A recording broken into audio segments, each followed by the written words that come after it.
عمرہ کی سعادت حاصل کرنے جانا تھا، میں آپ سے ملا تو میں نے کہا بابا جی میں کیا کروں، آپ نے مجھے بتایا، اور میں چاہتا ہوں آڈینس کو بھی، دیکھنے والوں کو بھی آپ بتائیں. آپ نے مجھے ایک بات کہی کہ خانہ کعبہ کے سامنے کھڑے ہو کے کیا دعا کرنی ہے اور روضہ رسول صلی اللہ علیہ وآلہ وسلم پہ کیا کرنی ہے. میں یقین جانیے اتنے بڑے بڑے پلندے پریشانیوں کے لے کر گیا تھا، اور طواف کر کے ابھی حرم کی حدود سے باہر نہیں نکلا اور میری مشکلات حل تھیں. ایک واسطہ آپ نے بتایا تھا. وہ میں کہتا ہوں اکثر، میں نے آپ سے یہ کہا تھا کہ جب حرم میں تم دعا کرو، حرم مکہ میں، تو اللہ کے رسول کی پیاری بیٹی کا واسطہ دینا اللہ کو. فوا میں نے بھی دیا ایسے ہی کہ اللہ کو خیرت آتی ہے، اللہ بڑا خیرت مند ہے. اور رسول اللہ کے پاس جب آؤ تو وہاں بھی یہ کہوں کہ آپ نے مجھے بخشش لے کے دے.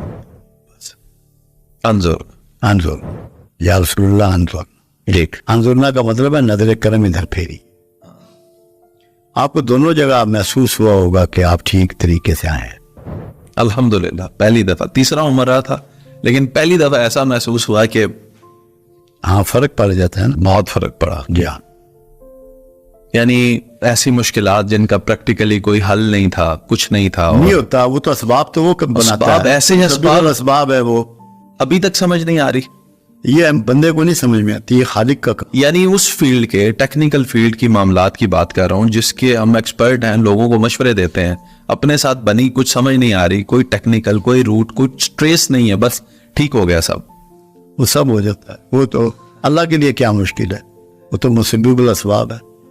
ہمارے یہاں بڑی بدنصیبی ہے، ہم پہلے اسباب کی تلاش کرتے ہیں اور جب اس میں تھک جاتے ہیں تو پھر مسبب الاسباب سے رجوع کرتے ہیں.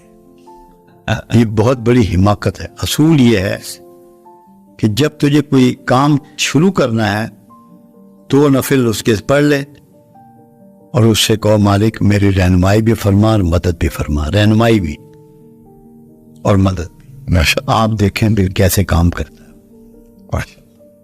ہم لوگ اللہ کی طرف رجوع ہی نہیں کرتے.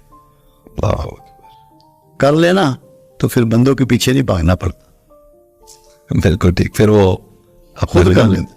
خود کر لیتے. جزاکم اللہ خیر بابا. میں نے اتنے جی زندگی میں کرشمے دیکھے ہوئے ہیں مختلف چیزوں کے، دعاؤں کے اثرات، کہ شاید کوئی دوسرا اس کو سمجھ بھی نہ پائے. بڑے عجیب و غریب تجربات ہیں. عمر 31 سال تو مجھے ڈیرے پہ ہو گئے یہ چلاتے ہوئے، اور یہ میری زندگی کا سفر جو ہے یہ 16-15 سال کی عمر سے ہے. ماشاء اللہ. کو آج کا تھوڑی بہت